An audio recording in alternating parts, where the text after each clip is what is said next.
Hi everyone, I'm Rincey and this is Rincey Reads. Today I'm going to be doing a discussion around One Day We'll All Be Dead and None of This Will Matter. This is an essay collection. I read this during Dewey's 24-hour readathon, and this was a really interesting and unique experience. And so I'm going to talk about this book, but I'm also going to talk about my experience around this book and a couple of other things. It just happened that this was a really unique reading experience for me, and I will get into that in a minute. Scott Cole is a Canadian Indian writer, essayist, humorist, however you want to categorize her. The collection that's in here is a variety of different essays about just her life and her experiences being the daughter of two Indian immigrants, her experiences being brown in Canada, but also just general life stuff growing up, figuring out herself, her friendships, her relationships, things like that. I thought this was a really strong essay collection. I don't think it's necessarily like the best essay collection I ever read, but because of the topics that she talks about in here, it really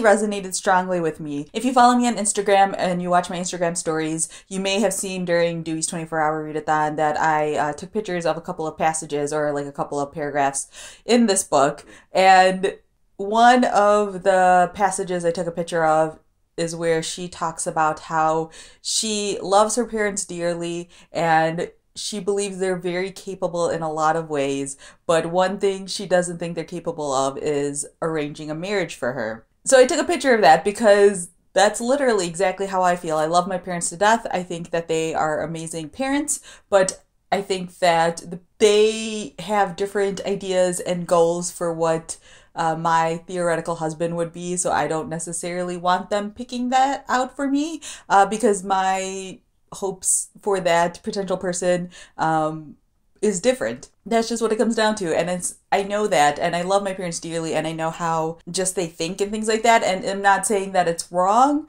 but it's just different. And so that's why I don't leave a decision like that to my parents and why I haven't asked them to try to find somebody for me. So I took a picture of that passage and I posted it on my story, and someone messaged me on Instagram. I have it so anyone can message me, but I have to go into like a separate section if someone I don't follow messages me. So someone who I don't know who they are, messaged me on Instagram, and I saw it, and it created a very strong reaction within me. Basically, what it comes down to is they, I think, were slightly offended by that passage, which I completely understand how out of context, like now looking back on it, I realize how out of context that passage might be difficult for people to read because it sounds like a huge diss on arranged marriages in general, and a lot of people still participate in arranged marriages. I still know people who do that, and I don't want to dismiss that choice as being like a horrible decision, but I understand why I think that person took it that way, because they basically said to me that arranged marriages aren't necessarily a bad thing, which I agree, and then they said a couple of other things which I'm not going to go into, and it basically just ended off with them asking me if I was ashamed of being Indian, because I never talk about it, and those feelings are coming back. That question hit me in a very real way, because that's, I think, a thing that a lot of, that question hit me in a very specific spot. That I don't think they were saying that to be cruel. I think that, or I'm going to give them the benefit of the doubt that they weren't asking me that question to be cruel, but it hurt to be asked that question, because I think that as first, second generation Indian American here in the United States, it gets very difficult in trying to find your identity, find sort of your place. I'm someone who always felt in between those two worlds of being of Indian and being an American, and that question sort of like brought back all of those insecurities I have about that. But at the exact same time that happened, I was also reading this book that made me realize that, one, I'm not alone in that feeling, because she talks about that a lot in here, about feeling uncomfortable even in India as someone of Indian descent, but also feeling uncomfortable being an Indian for her, Canada, in North America, I suppose you could say. But two, it also made me realize that my Indianness is not dependent on what other people think of me. I don't have to prove it to anyone. I mean, I think my skin color does it for me. I think that there are a lot of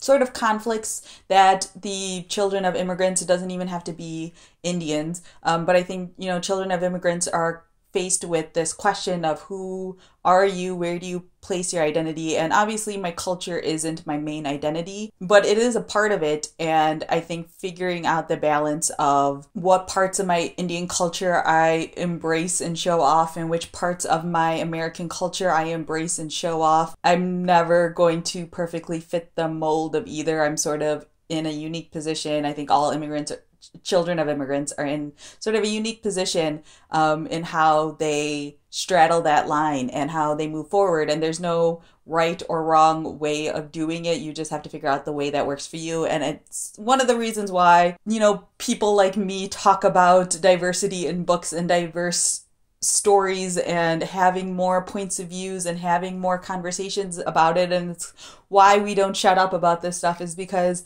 books like this and a conversation like that just reminds me personally of the importance of multiple voices being heard, because the way that I choose to talk or not talk about certain aspects of my life doesn't mean that they're not important to me or valid to me. But also books like this help provide sort of a gap of showing that there's more than one way to be an Indian and to be a child of an Indian. I mean, a lot of the stuff that she deals with is stuff that I've dealt with growing up. I think that the more variety of voices that you have talking about a certain subject matter, the better it is. The same way there's not, you know, a single way to grow up American, the same way there's not a single way to grow up a man or a single way to grow up a woman. You know, we need as many different voices brought into the light, so that way, as people who might be either outside of that experience or people who might be in that experience and not seeing themselves, you know, we need to have these conversations and these stories told, so that way we can all have our minds sort of broadened a little bit more and opened a little bit more. So yeah, that's sort of like a complex way of talking about this book. And obviously there's so much more I could talk about, but I don't want this to be a 20-minute video.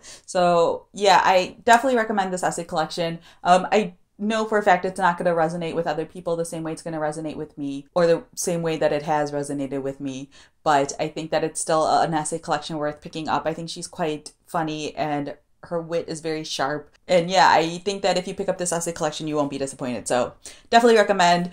She's coming to Chicago for Printers Row Fest, and I'm really excited because I'm making it a point to go to Printers Row Fest this year, and just so I can see her for sure. So yeah, that was my unique experience of reading that essay collection. If you read it, feel free to leave a comment down below letting me know what you thought of it. I also made a video over on Book Riot talking about seeing yourself in literature, so definitely want to highlight that. I don't talk about my Book Riot videos very often, but that's one that sort of links to this one very well. So yeah, just wanted to point that out. So yeah, that's all I have for now, and thanks for watching.